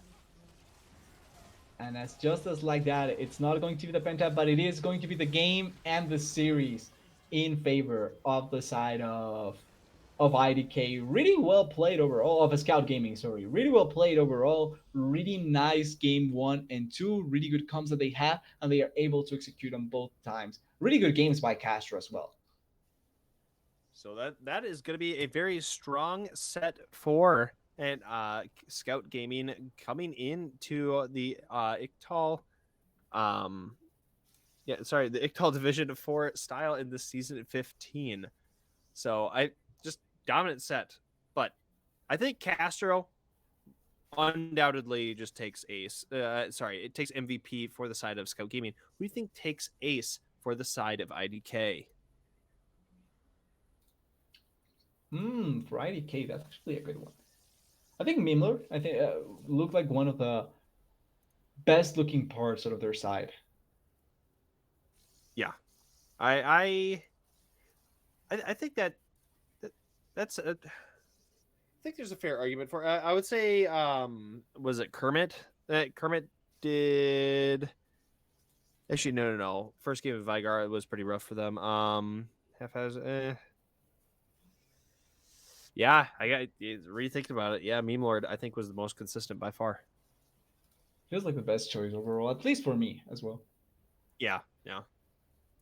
Well, that is going to be all for us, unless I guess if anyone is here from Scout Gaming, if they want to do an interview, let us know. But here, I'll give them a little bit of time here to give us a message if they want to do that. Otherwise, we are just going to be calling it a night here, ladies and gentlemen. If we do have any questions for the side of Scout Gaming, let us know in chat.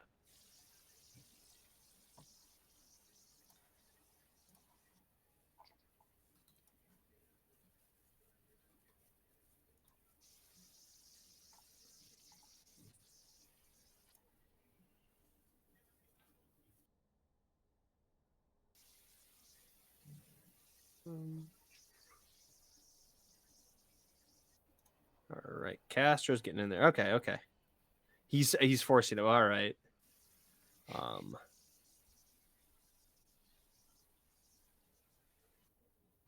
right, if he's being forced into this, let's just ask him the worst questions ever, just to make this a scary experience for him, right?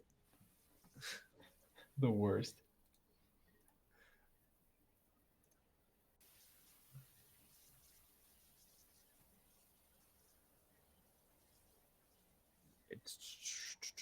Let me get that link to him.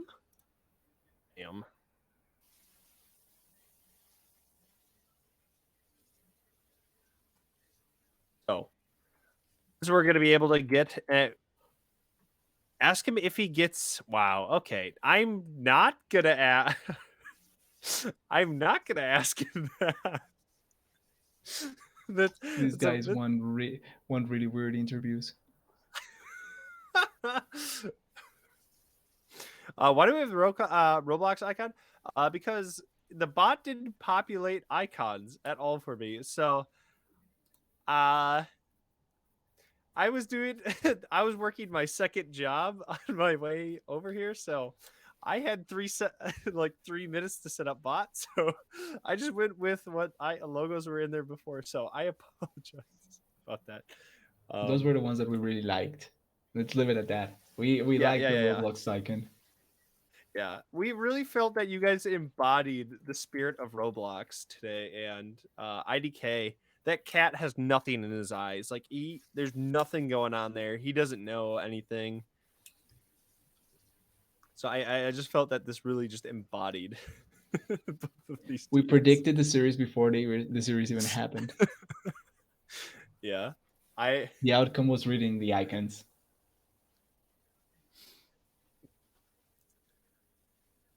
Oh man.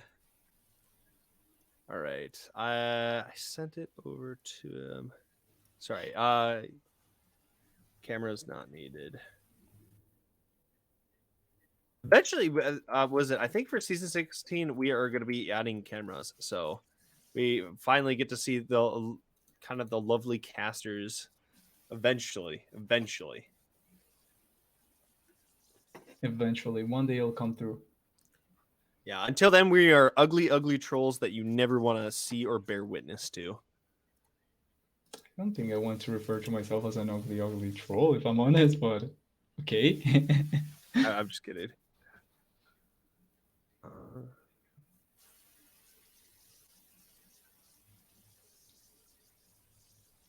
All right, I am just walking Castro through at the moment. How many cakes does he eat in a single day? 5. How about does anyone have any questions about the set or future sets? Not about personal preferences whatsoever. I think we should talk about personal preferences as well. All right. Let's talk about favorite fan art of a champion. Favorite what of a champion? Favorite fan art of any champion you like. Oh my god! Oh, that is the slipperiest slope of a question. Obviously, all TOS. Hello, hello. Hey, how's it going? Hello. It's going good. All right, so coming into this, obviously you guys had game one had a very low just kills across the board, despite having its ins out. Were you just looking to play just more calm controlled game and just go for objectives? Um, going into draft, honestly, we wanted them to pick orange, so I'm surprised they picked it that late. So we pretty much just looked at matchups. I didn't expect bot to be as passive as they were, but they honestly didn't trade us really for anything. So it just that's how it turned out. It was just that one dragon mistake we had pretty early where we just let Viego get it for free. But honestly, the game could have been 30 kills. It also could have been five. It's Yeah. just that's just the fact how it played out, and then we just were too far ahead, and then we had that random Baron that they didn't check, and GG's. Was it a random one or was it actually planned out? Well, we got drag, and then we saw them immediately go bot, so I was like, I bet you they're not actually thinking of this. And then as soon as what was it, Viego? He showed bot lane. It just we knew it was just pretty over. We as soon as we went to walk mid just to push out the wave, then as soon as we saw them not contest like at all for any vision, especially because support just died, it's pretty free. If they would have showed, we probably would have backed off. But it depends. It was that was our best game. The last game was pretty not that good early, but we came out. You know what I mean? Yeah. I was gonna say, I'm like, it did seem very seamlessly coordinated for like macro wise, because you obviously got the Rift Herald into then. You then brought that into the bot lane, dropped it for the tower, went to Dragon, immediately ran over to the Baron. Baron then into just crunching out 6 buildings. So, hey, you kind of fooled me. I mean, you guys did a great job macro wise, just being able to seamlessly just stitch those together and just take a lot of those options out. Yeah, it's just looking at the draft. I think we just have 3 winning lanes. So for us, anything we do early is just a win anyway. Like Aphelios, Yeah, no, as soon as they picked the Kog'Maw Lulu, it was just a free Nautilus angle, and we blew their flash in the bush level 1. So for them, for 5 minutes, it was just over in the lane.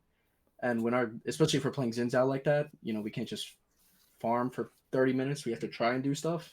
I just thought they honestly could have contested us more a little bit, but they ended up just giving everything for free. And it's just our champs like that. It's kind of hard, especially they have really no engage on their team. So like even if we were overstepped, kind of like there was one play I think where Gwen was bot lane and shout out make you face mall, but he was bot lane and I think we were trading like top side and he just literally pressed ghost and just walked out. So like yeah. it depends. They could have played better, but they did definitely good the second game. The first game, I think we played really well. Yeah, overall, it Absolutely. felt like you played around your comps really effectively in the first and in the second game. I think the first a bit more because you needed to get the lead, and the execution on it was really Mm-hmm. nice. Which also kind of brings me to ask, like, are those the sort of junglers that that your team really enjoys to play? Because their play styles are really similar. You play to gank, you play to try and get advantages, and allow for the overall team to be able to transition to later stages really effectively, thanks to the early ganks. Depending realistically in the draft, we wanted Zinzao to invade level 3. They happened to get a ward down. And shout out to the other jungler because he actually pathed really healthy, and he was pretty much like full health for his first clear. Um, but it depends. Gwen was winning pretty hard top side. Bala was winning. Jungle honestly didn't matter what we picked. As soon as they first picked Viego, though, we wanted something that they can't just, if we play Maokai or Sejuani, something like that, where their jungle can do something. But I feel like, especially in, maybe not especially in this meta, but at least this elo for jungle, if you have a champ that can just walk in wherever they go, it's pretty good for your team Yeah. to win the game, win chances. But shout out to them, they played good, and then we just happened to win. But So okay, I will humor this. I'm not gonna ask some of the questions offered in chat by your team. So I know Riven Jungle. oh, why no Riven jungle? That's a meme question. So we're a fairly new team, like as together wise. We've obviously been playing League for a while. Um, But we're just trying to experiment things because some of our champ pools aren't as deep as other ones. Like I play pretty much every AD, but other lanes not so much. But he was experimenting, and I guess somehow in one rank game he got Riven Jungle and ended up going 13-0. So we immediately got a Discord message 30 seconds later that Riven Jungle was broken and we've got to play in our next game. And then he ended up playing 7 more ranked games and lost every single one. I was gonna say the sample So size to of one me, game always lends itself very well to yeah, good yeah. good knowledge. Listen, if it worked out, gathering. that's another pocket. We have a couple pocket picks that we could whip out that we won't share on stream yet. But shout out everybody on my team that played really well. And maybe if we're up 1-0 next week, if we're on cast, expect the Riven Jungle might go crazy. All right. I will keep that in mind. So, do you know your competitors for next week? I believe we verse MYT Academy or someone else. Or Poisonous? RGM, I think. RGM. Okay, Because gotcha. I think 2 and 3 play each other already, and then it's 4 and 5 play each other this week. They have to play before, whatever. But we go in with the same mindset. As long as if we have a lead in any game, I think we win in 25, 26 minutes. It's just the games as you see in the last game where we get behind. We tend to crawl back, but I actually not to next week, but I've been getting a good Discord friends with the captain of NWA, so I'm excited for that matchup when we win next week. Sorry for NYT Academy. when we win that. All right. Yeah, I'm expecting 380 bans. So gotta love the Makes confidence sense. there. yeah, I'll see you guys in the semifinals. Okay, All okay. right. I like the competence. So last question for me. What did you think about IDK's comp for that game 2?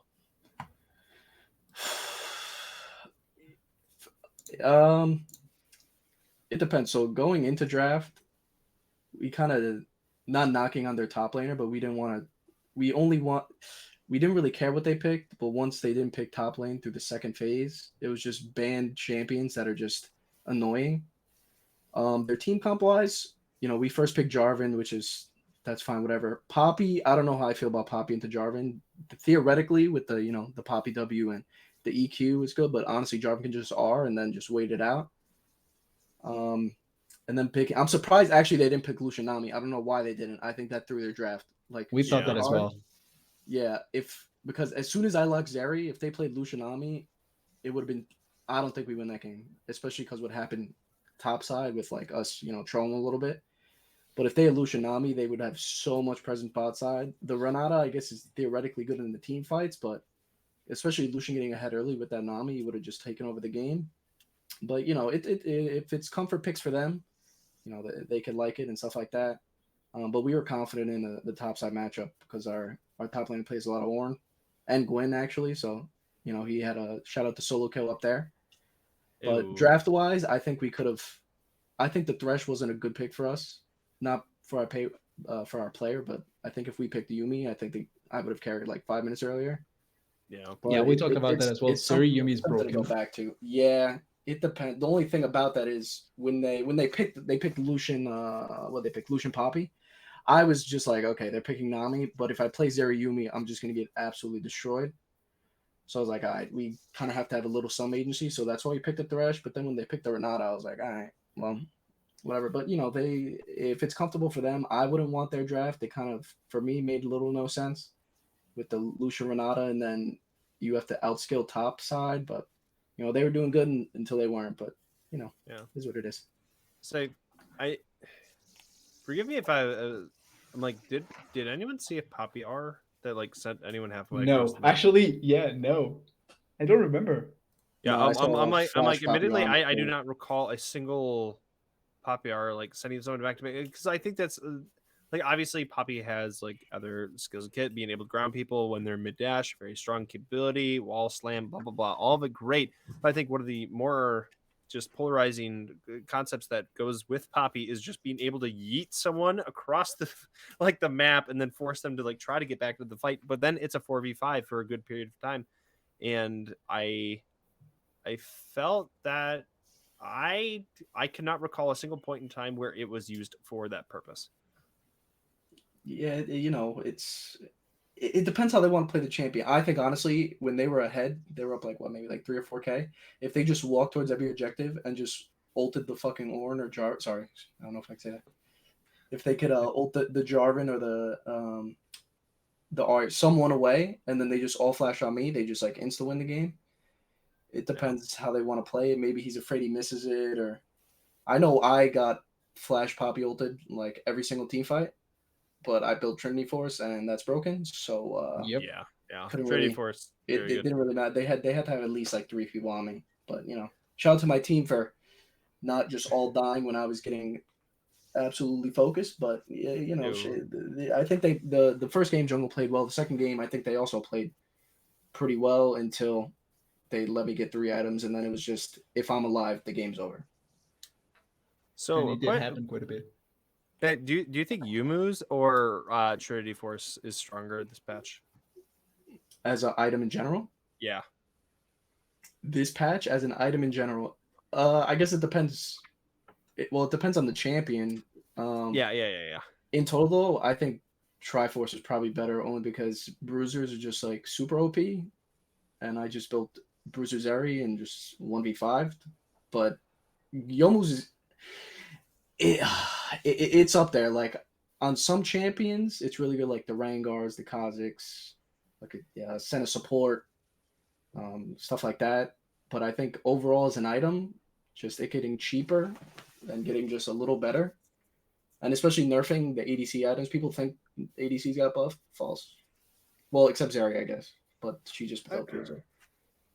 I mean, some ADCs got better, like Kazakhs. Not, what the Yeah, fuck? see, there you go. Yeah, Kazakhs really good ADC. ADC. I told you. Kog'Maw. Yeah, but the only thing about Kog'Maw is you can see from the first game, it's just you have no mobility. I think that matters a lot. In like if we were playing, if I was on LCS, we probably would have lost that game only because they play it out and they just play to scale. But with like all of our champions in the first game, you have flash and then that's it. So if you get insta stun down, I don't care. It doesn't matter if you have 6 items. If you're an ADC up against a 3 item top lane and a full 6 item Kog'Maw, the 3 item top laner just wins every single time. So yeah, I think in solo queue's good only because if people you're just getting random kills, all of a sudden your Kog'Maw's 30-0, and then he's just one-shotting people. But as an item, yeah, I would say Triforce a little better. It depends who you ask and what they play, but it could go both ways. Fair enough. All right. Well, TDS, do you have any further questions of Castro before we take any more of his night?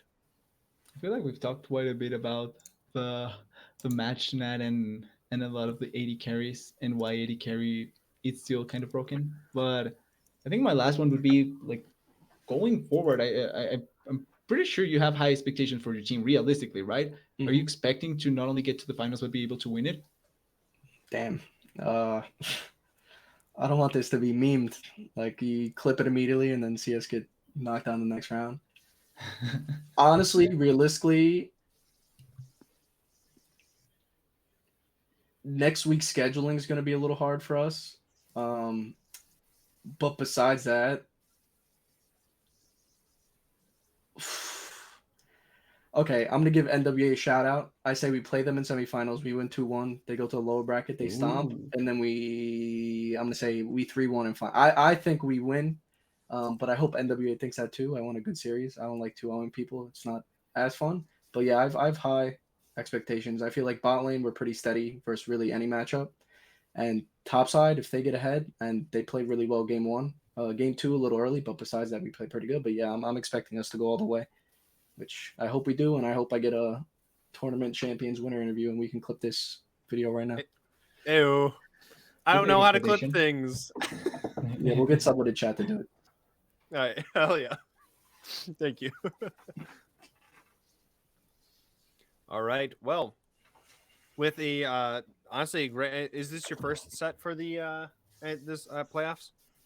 Yeah, this is our first series. The way they did it, they made like the middle teams play each other in the first rounds, and then the higher seeds played the lower ones in the second. But yeah, this would be our first. I think if we win 2 more, we're in finals in a row. Okay.